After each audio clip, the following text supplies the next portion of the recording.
Well, nice being here. I am Paulien Dresscher, head of the new media department and curator of the Medialab. What you're going to see now is something very different from what you've been talking about the last few days.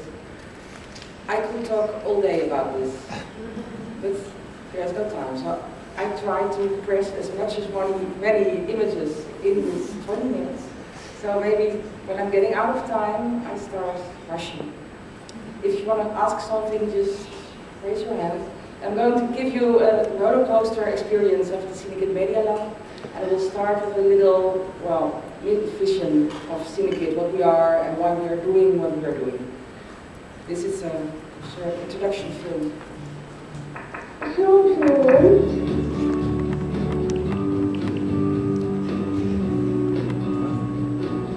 Dan knoopjes drukken op lettertjes. En dan kan je dat opschrijven en dan neemt hij dat. En eigenlijk is dat je... Nee, ik weet niet hoe dat gaat, maar ik weet wel wat een iPad doet. Zit een mes. Je hebt een plank en dan ga je eerst zo met je buik zo doen en dan sta je erop. Maar zelf was ook met jezelf. Je gaat niet door naar www. Dan kan je ook klein doen en kan je klein doen. Ga je volgen maken, klik klik en dan berichtjes sturen. Ik heb BlackBerry. Een iPhone 0, 6, 2, 4 op spelletjes.nl. Spelletjes.nl. Je bent een monster, dan moet je op een huis klimmen, dan moet je zo doen. Op lopen en op springen. Een soort van PlayStation, maar dan anders. En als je wilt spelen moet je bewegen. Je moet het zo doen, bij je padstoel en dan weer springen, springen, springen. Zijn ze allemaal gepland om mensen doodmaken.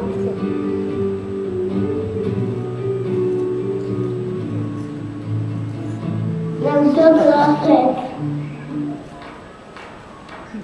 Okay, Cinekid. This is our target group. Kids between 4 and 14. We are a 10-day annual festival in Amsterdam. There's a film, television, and a new media part. The new media part is the Medialab. The Medialab is a big space, 1,200 square meters. And here we see the different streams of the festival coming together.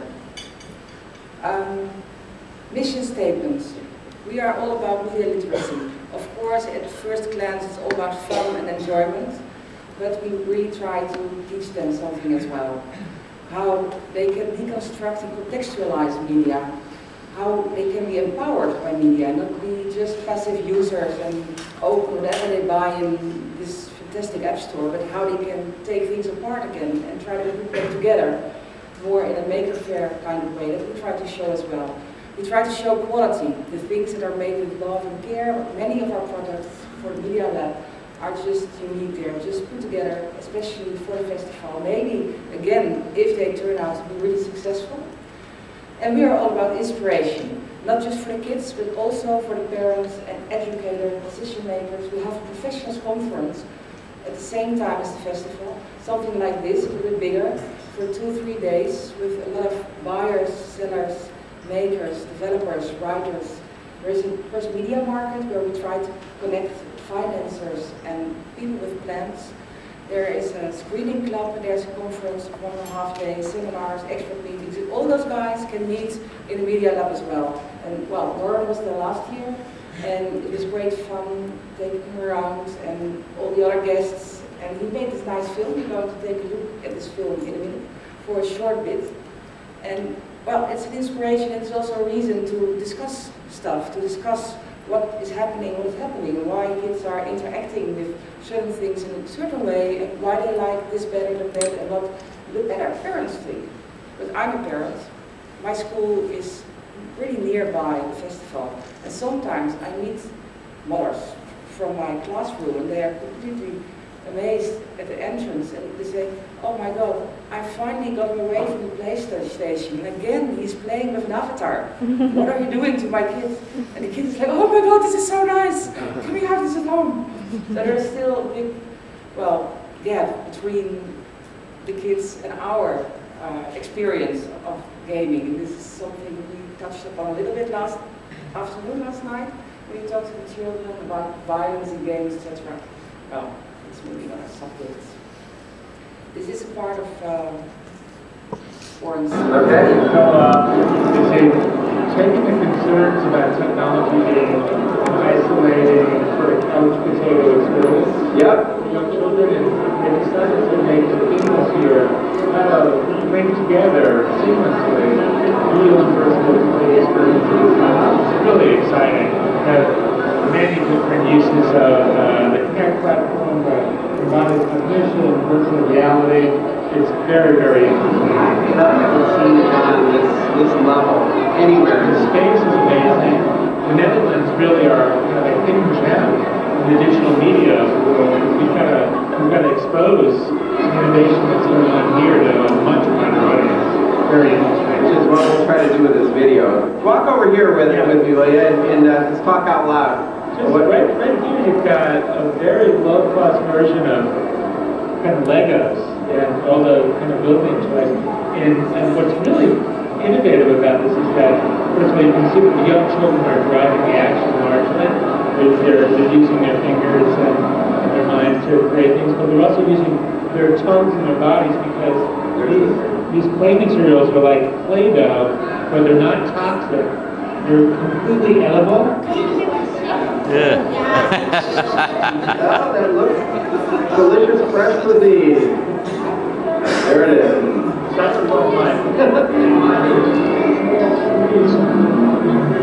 Yeah.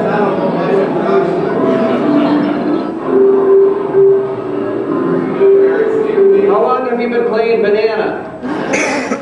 This is a short impression of Medialab. And I think I like it very much because it's more or less how you experience it when you come there for the first time. It's like, oh, there's so much to see here. Well, you really have to take your time. These are our lions. They are at the festival all day, and you can take pictures with them if you like. This is a part of our audience. This was the overview of the Medialab last year, 2 sides. Here in the back you see the dancing giants, Warren showed a little bit yesterday, and the augmented reality cubes. Okay, the reason why Medialab, I feel, is really crucial right now has to do with the different learning periods. We started out hundreds of years ago with the era of apprenticeship. You didn't go to school, you just went to a workshop and you learned a trade from a guy or maybe a woman, but I don't think we works in these times. And anyway, you learned something when you were age of 14. After a year you knew what to do, you did that the rest of your life. Then we decided this is the best way to raise our children, and we started school. So everybody was gathered together in a school, there was one teacher, and whatever he said was right. There was no discussion about it. He knew the truth, and you learned this till you were about 16 or 20 or 24, and then you finished. And then you knew what you had to know. And then you started working somewhere till you were 65 or 60 or 70, and then you retired and you died. That was it. Well, not anymore now. We know since the internet is there, the whole learning experience is getting decentralized. This means that there are more teachers than just one. And we need to learn our kids what teacher to listen to and which one not. So this goal for media literacy really is enhanced by all the possibilities and all the chances they get by learning in different ways. And also, I think it's impossible to stop learning nowadays. You have to update your own education every maybe 5 years. You have to learn something really new, otherwise you will be at the side of the main road before you know this. So this constant renewing of learning and finding your own sources, this is something which we should learn them. Not just learning stuff, but also learning how to learn, how they keep on learning, and what information they can trust and what fits best for them. So digitization has changed the world. We need new skills, how to solve our own problems. Learning takes place in different locations, and still there are many homes where there are no computers. So there's more responsibility towards the family. You have, again, a new kind of a divide between those who have and those who haven't. Because the school is no longer the sole thing. If you have all the equipment in the home, you learn so much more and better and easier than when you have to go to the public library to get to a computer who has lousy internet and just breaks down. And a very nice one I really like is the just-in-case learning. Has been replaced by just-in-time learning. You don't try to memorize a dictionary. You just make sure you know what you need to know in the second you need this information. We all know when we look at our kids how smart they are at finding stuff. And you know, okay, if I can do this in 2 seconds, then they look at me like I'm a fool. I've been a teacher for a long time, and this is one of the things, speed, finding your solutions instead of knowing things from mind. There's too much to learn. We cannot keep up. The world is growing so extremely.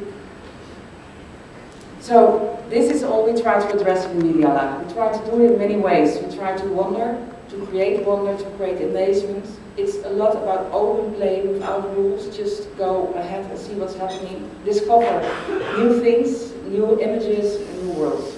We have installations, innovative applications, games, workshops, and it's a convergence between the film, television, and the media department. So there are also old school technologies like film, blue screen, etc. We try to connect them together so kids also get a sense of how those practices are related.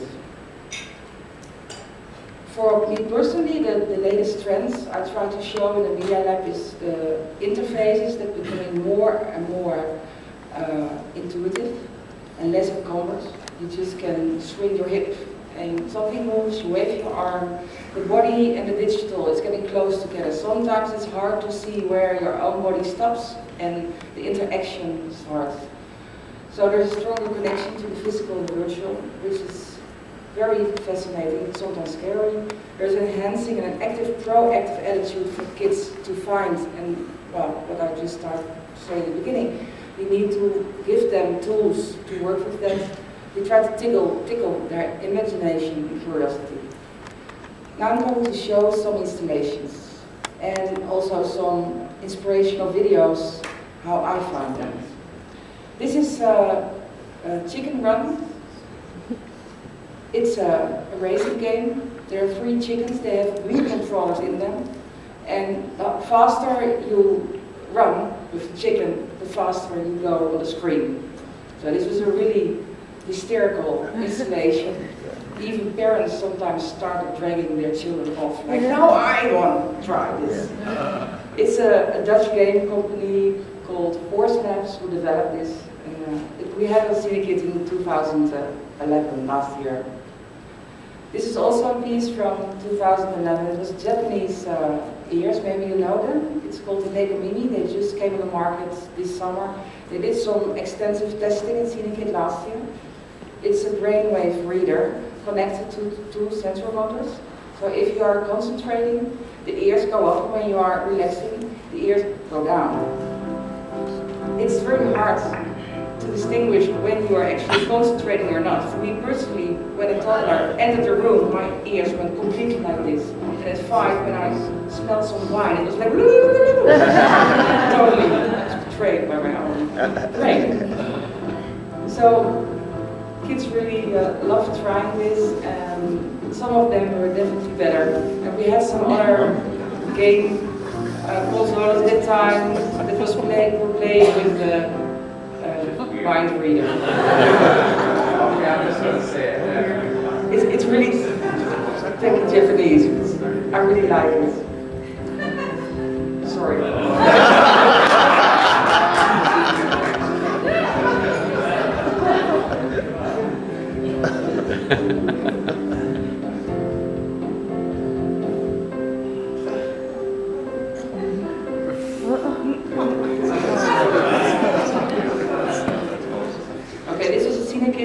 It was very touching, actually. 2 Japanese developers from Europe.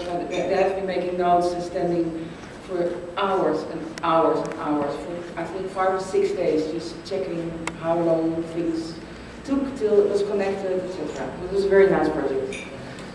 Next one. It's kind of wanted to show you. This is, I have to piece a little bit. This is something I met on the internet in my research, and I was completely fascinated by it. It's one of the people who is working with open frameworks. If you're not familiar with it, check it out online because it has really some wonderful projects. It's kind of wanted to show you face. Oh shit, sorry. It's kind of wanted to show you Face OSC, so you're going to want to go to GitHub and download it, unzip it from there. Start up the osculator patch. Osculator is a great program for running OSC into MIDI.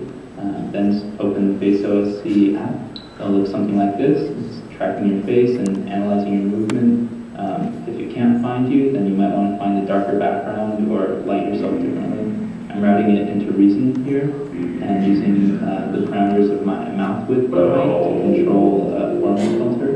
I'm also controlling a couple other things, so my face rotation is controlling the amplitude of chorus effects, and my distance from the screen is controlling the overall volume. Okay, I thought this can be true. This is something only he can do. And this has perfect lighting and a very special Mac, whatever. So in my lunch break, I just downloaded all the stuff and just installed. And then within 2 seconds, I was looking at my own face in a wireframe doing like this.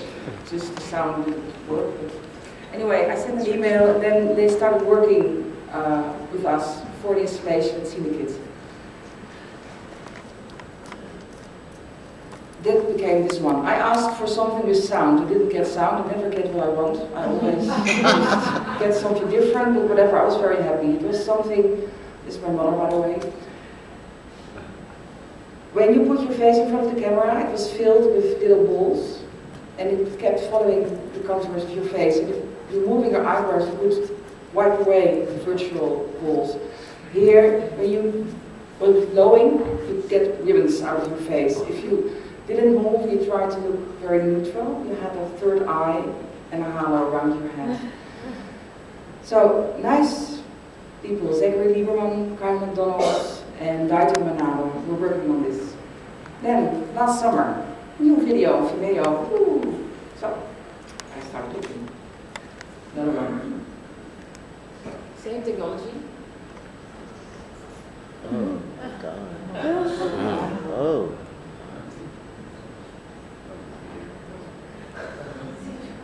Huh.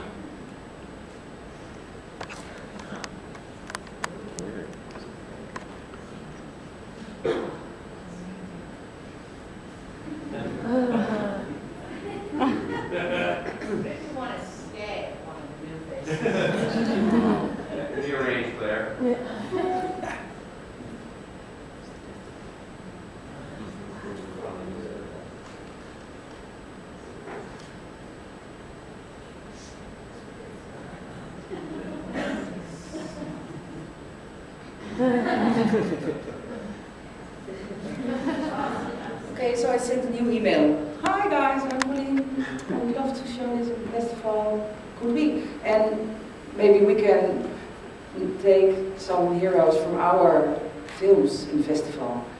Yeah, sure, let us think about it. And then they came up with a completely different plan. Okay. Idea was to take faces of 2 persons in front of the camera and then swap their faces. Again, I had an experiment and I never knew if it would work until the day of the opening. So, but it kind of worked.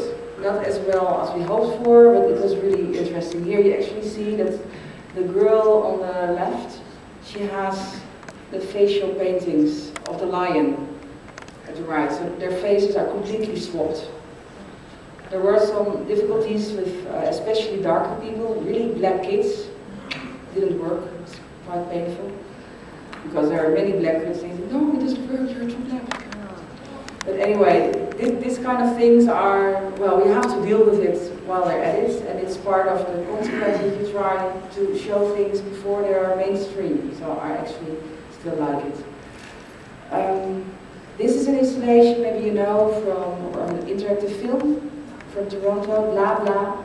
Kids can click through an interactive world and meet all kind of, is that my cue? kind of different adventures. This is an installation from Australia. Kids can put their heads in a hole in a box and then have to act through an animation film. It's an interactive film. You can choose if you go up a tree or run for a wolf or steal the eggs, and then they are invited to act with their facial expressions. And a beautiful piece. We have it now in the Netherlands for 4 years, and we try to put it on nice, meaningful places so other people can see it. Then we go to another very nice project. This is Hi, I'm Theo Watson, and this is Emily Govia, and we're just going to show you a little prototype of something we've been working on with Microsoft Connect. It's sort of like an interactive live puppeteering tool that tracks the silhouette of your arm and then uses that to control a digital puppet. And yeah. So again, I sent an email, oh, this is so cool, can you do something like that? And now I got something similar, I really like. They started working on a very big projection. I promised them the floor, 10 meters by 6, so they really had a very big space to show their work. They were a month in Amsterdam and worked on this in their old studio. They used to live in Amsterdam, they're now based in Boston. It's related to the MIT as well. Theodore Watson and Emily Govia.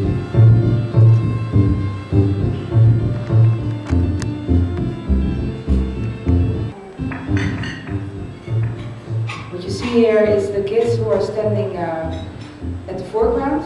They can control the puppets with their hands. It's actually three-dimensional. When they pull their hands forwards, the head of the bird is coming forward. The kids who are standing just before the screen are making the food for the birds just by standing still.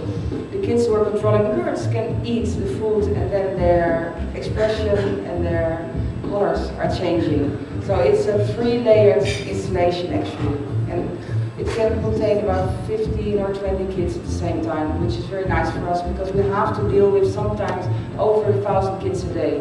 And there are long lines everywhere, so this is really a practical, besides it's very beautiful, it's also a very practical piece.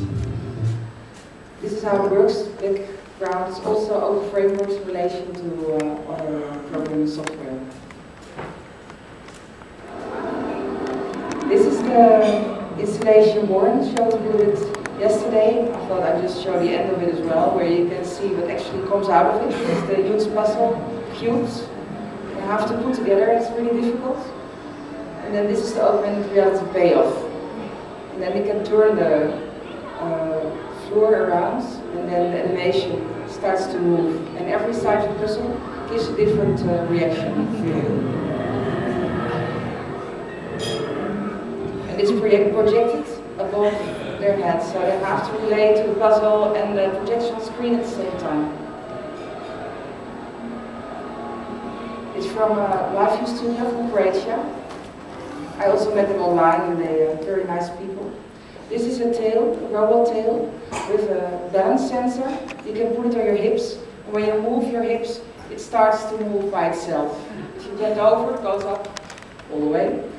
Somehow this is a very funny example of how online trends get translated in hardware in our real world. We try to pretend, well, isn't that cool to be effective? I think it's kind of funny. Kids really liked it, and I was happy we could have it. I found it in Linz Electronica, in Ars Electronica in Linz the year before. This is a very beautiful installation. It's a sandbox, literally. And it has a digital part on a large screen. Mimicry from Monobanda.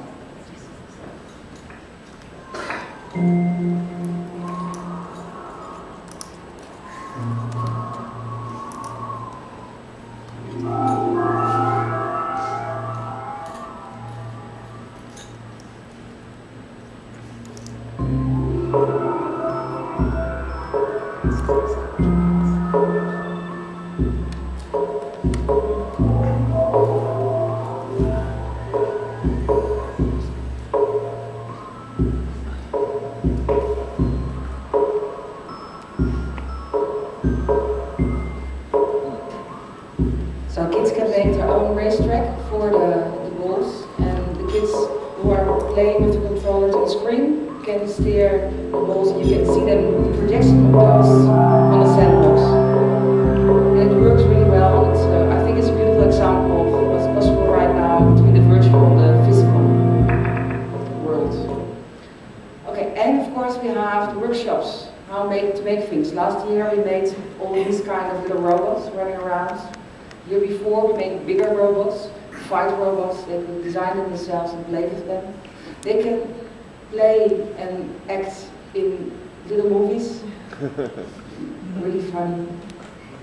And very convenient, we made a soundtrack for it with specifically designed software for kids that can move around out of the box really easy.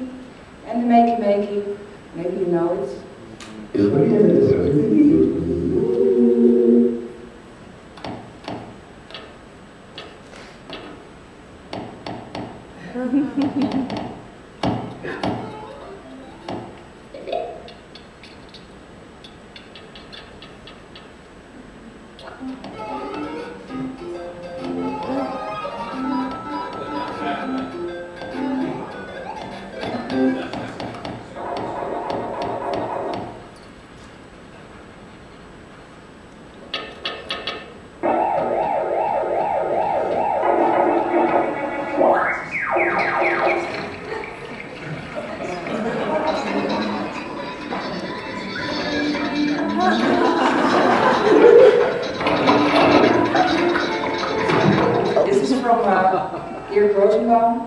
MIT kindergarten.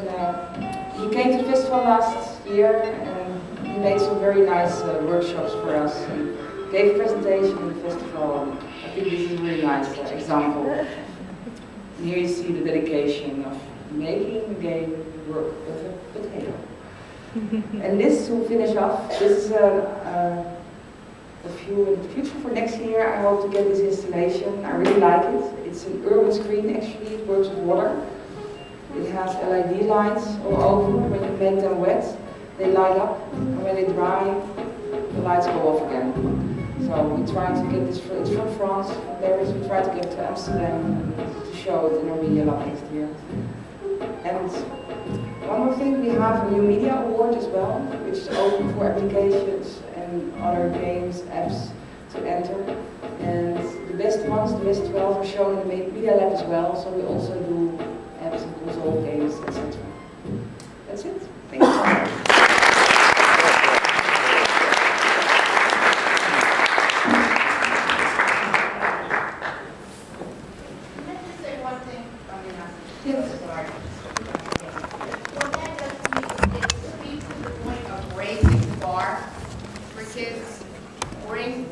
Put them in, raise the bar, and they'll come up and meet.